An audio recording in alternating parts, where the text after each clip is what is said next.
Fights that are closer than you think. I feel like for a lot of these performances, they're known as very dominant, where the fighter that won pretty much won all 5 rounds. The fighter that lost didn't win a single round, when that's not the case for a lot of these fights. And I feel like a lot of the times fans overhype a lot of these performances. While they were good, they weren't flawless by any means. Starting off with the first example, the most well-known, Cody Garbrandt versus Dominick Cruz. This one is very interesting. I know because of Garbrandt, the round 4 where he got a 10-8, dropped him multiple times. He was emoting. He was the underdog. There's a lot of factors that go into it just besides it was a good performance. But if you really watch the fight, outside of round 3, that was pretty clear to Garbrandt. The other 3 rounds, he arguably lost. I think he won the first round, but you can make a case that he lost 3 of the 5 rounds. Now, it still would be a draw because Dominick Cruz did get 10-8'd in the 4th, and I do think Cody Garbrandt won the first round. But if you watch back the fight, people act like, if you go to the comments, people act like this was the best performance of all time in the UFC. People say, this was the best 25 minutes a UFC fighter has ever looked. And I don't think that you could say that when Garbrandt arguably lost 3 rounds. I think he won the first round in a very close round. The second round I would give to Cruz. He kind of hurt Cody at the beginning, but you could give it to Garbrandt. And then the 5th round I would give to Cruz because Cody, he figured that he was up and he just kind of coasted the rest of the round. But even though it is a 48-46 decision, it was a very close and competitive fight. This was not a dominant performance. And it's one of those things where I don't think that this was that great of a performance, to be real. I know, again, people say that this was the best performance of all time. I would argue that someone like a Max Holloway versus Jose Aldo, where he finished him, I believe, in the 2nd or 3rd round, I think that that was a better performance than this one. Jose Aldo is higher on the all-time list than Dominick Cruz, and the Cruz is, top 20, top 15, whatever you want to call him. But Max Holloway dominated Jose Aldo, especially in the rematch, and finished him. I don't think that you could compare the 2 performances. I think that this is a very overrated performance. I know a lot of people are talking about this. People are starting to realize that now that more people rewatch it, the more it's been hyped up. But yeah, this is the most well-known example. Next up, we have DC versus Gus. I feel like for this fight, this made me realize how close the 2 were in skill level. I think a lot of us think as Jones as the number 1, DC at 2, Gus at 3.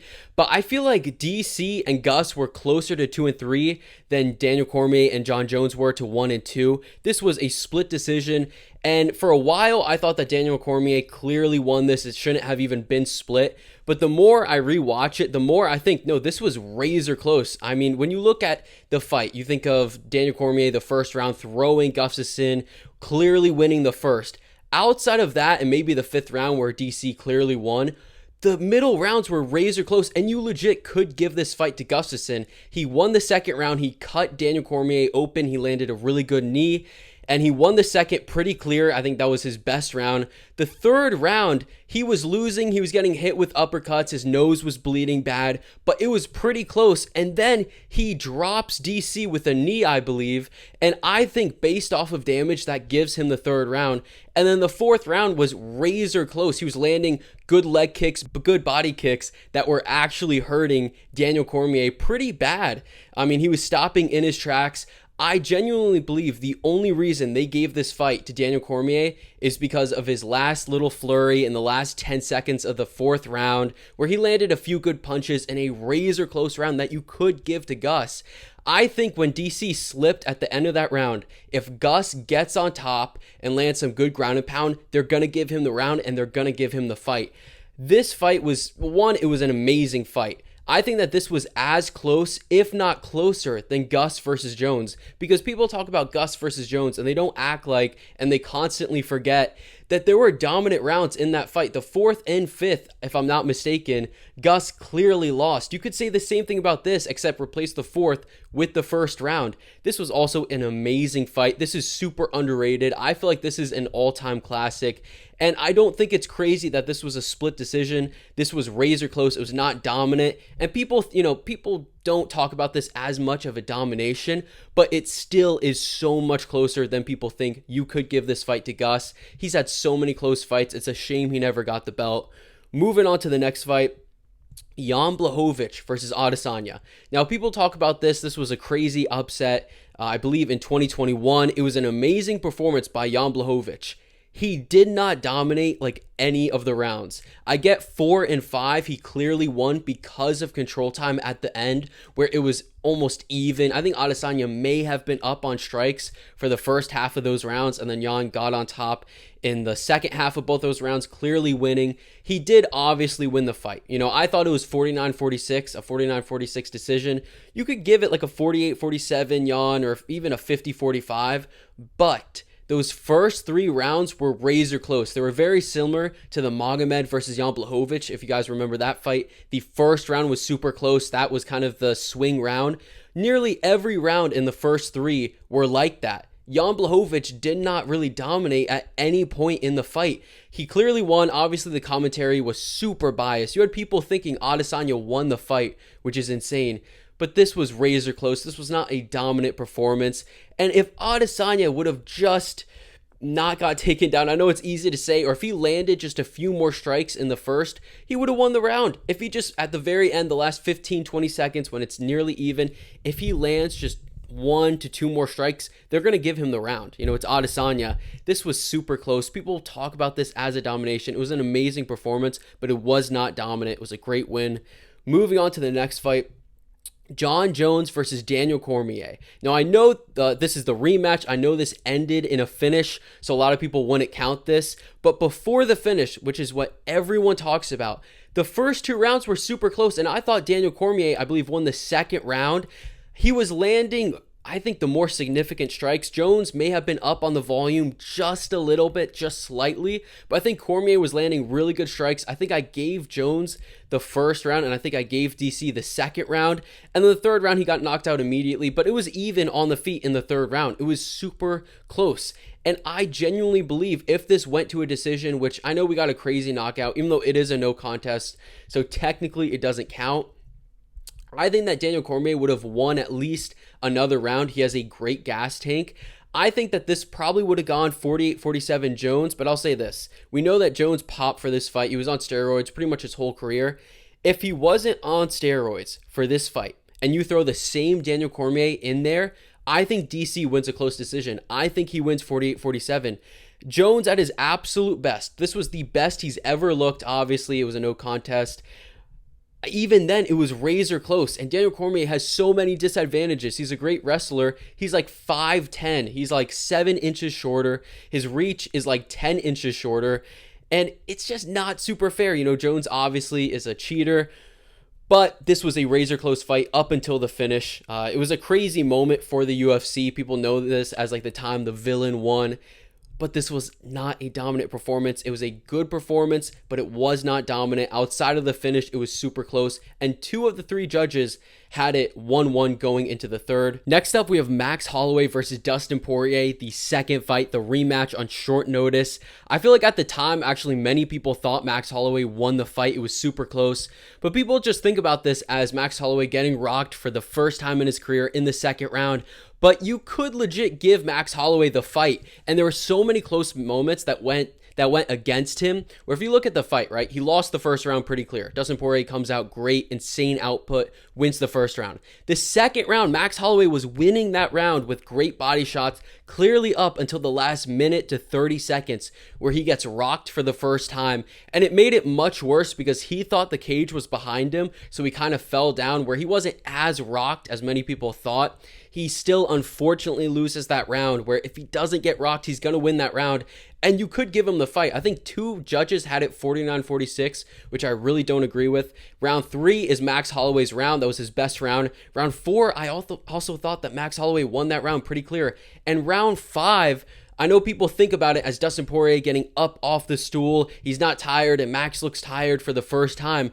Max Holloway was actually winning that round up until Dustin Poirier had to mix in the grappling, hold him against the cage to win the round. Max was doing great. He didn't look gassed at all in the 5th, and that's what many people remember this as like a 49-46 dominant performance, but it wasn't clear at all. This was a very close and competitive fight. Max Holloway, he took it on like 2 weeks notice, if I'm not mistaken. If he had a full camp for this, I don't care. He wins the fight. I am so serious. I really do believe if Max Holloway showed up fully prepared, he's going to beat Dustin Poirier in the rematch. Now, in the trilogy, It's tough to say. Poirier still looks great. Max still looks great. I'm almost leaning towards Max Holloway in the third just because of how good of a performance this was. This was a super underrated fight as well. Not underrated, but an underrated performance from Max Holloway. He seriously could have won the fight. Moving on to the next one, Sean Strickland versus Adesanya. Now, it annoys me so much when there's like not a close fight, but a fight that's not 50-45. It's either 49-46 or 48-47, and everyone says it's like a 50-45 masterclass. That is not the case. If you recall this fight, yes, again, there's the underdog aspect. There's the fact Adesanya got dropped, and there's the 5th round where he's yelling at him like in the picture. But if you rewatch the fight, the first round, Adesanya was winning that round up until he got dropped. If he doesn't get dropped in the last 29 seconds, I believe he wins that round. He won the second round, I believe, pretty clear, showing it's not a 50-45. And then the third round, I think Strickland won it pretty clear, but it was super close. You could maybe give it to Adesanya, probably not. But if he just, does a little bit better at the end of the round and did a better job at ending the rounds, you could legit say, and if he doesn't get dropped, he won the first 3 rounds. I mean, they were super close rounds for the most part. What makes it so dominant is the 4th and 5th where Strickland just put it on him, and Adesanya did this was his worst performance of all time. He did nothing to adjust. I do think Adesanya, with his improved boxing, I do think he would actually win the rematch. That may be a hot take. The reason I think that is Adesanya has looked his absolute best these past 2 fights. He looks phenomenal, and yes, he lost both of those fights. His problem is his chin. I don't think he's going to have that against Sean Strickland. I know he got dropped. I don't think he would get knocked out by Sean Strickland. I just don't believe that. Sean Strickland is also kind of on the decline, so I actually think it would be a pretty good fight. But yeah, this was another one. This was not a dominant performance. He had 2 dominant rounds and a dominant 30 seconds in the first round, but for the most part, it was pretty competitive for at least half the fight, if not more. Moving on to the next one, Leon Edwards versus Kamaru Usman. This is another one that drives me crazy. When people talk about this as a comeback and people say, oh yeah, he was down 4 rounds, it annoys me so much. Usman got dominated in the first round. He nearly got finished. He did not win the first round at all. The second round, he won, he clearly won, but he only really won because of the end and the takedowns. It was a pretty close round. Usman, again, it's a clear round, but it is close. The 3rd and 4th is what really made it dominant, is Usman just poured it on him. Leon had nothing, he was gassed, but it was not necessarily domination. And the 5th round, Usman was coasting. He just was holding him against the cage. He wasn't really getting takedowns. It was nearly even on the feet. I do believe even if Leon doesn't get the knockout, he would have won the 5th round, and he would have been down, obviously, 48-47, but it wouldn't have been a 50-45 masterclass. It would have been an amazing performance by Usman, but Leon Edwards won 2 rounds, even if he doesn't get the knockout. This was a somewhat close fight. The second round also was close. It's just the 3rd and 4th. The little speech at the end is what makes it seem like he was getting dominated, where he was in certain rounds, but for the overall fight, he really wasn't. Moving on to the next one, Sean O'Malley versus Merab, the first fight. This is another one. Sean O'Malley, I know it's kind of irrelevant now because Merab won the second fight pretty clear, dominated, and finished him. But I was saying this, I didn't pick Sean O'Malley, I picked Merab, but I was saying, look, the first fight, this was not a 50-45. Sean O'Malley won the 5th round. He hurt him. He had the best moment of the entire fight. He clearly wins round 5. And the 3rd round, he clearly won. It was super close. And the only reason people say this is because there was dominant rounds where Merab, when he won the rounds, he won by domination. Sean O'Malley, when he won the rounds, he won it very closely. It all comes down to the first round, which, if Sean O'Malley doesn't get taken down at the end and he lands a few more strikes, he's going to win the round. It was super close. It's just because Merab, the knees to the thigh, I feel like is what really did it, to be honest, because he landed so many of them. This was razor close, though. I know people discredit it or whatever because Sean O'Malley lost again. I'm not saying Sean O'Malley won, but it was a close fight. This was not a dominant performance or even a great performance, to be honest. Merab has much better fights than this. Now, this is another one that I've been saying for a while, just like the Sean O'Malley fight. This was not a super dominant performance. This was not a 50-45 like people talk about it. I've talked about this so many times on my channel, talking about how this was a razor close fight, literally since it happened. But it's kind of the same reason as the Sean O'Malley fight, where the rounds that Leon won, like round 5, he was losing the round until the very end, similar to round 5 with Sean O'Malley. Round 3, he won it much more dominantly, to be fair, but the rounds that Belal won, 2 and 4, he clearly won the entire 5 minutes. But round 1, just like the Sean O'Malley fight, it was super close on the feet. Both were landing really good shots. It's only because of the takedown in the last minute that won Belal the round. Leon was landing great strikes throughout pretty much the whole fight, or at least the first round. He was landing phenomenal strikes, damaging strikes. So was Belal, but it was a super close fight. Moving on to the last one, Dricus du Plessis versus Darren Till. People only really think about this as the finish, and because it's Dricus, I love Dricus, but this was so close. I mean, outside of the first round where Darren Till just got caught in a bad position, it was a very awkward position where he almost got finished, but he wasn't taking a ton of damage. Like, he took like 60 strikes or something to the head, but it was just a very weird first round, very Dricus-esque.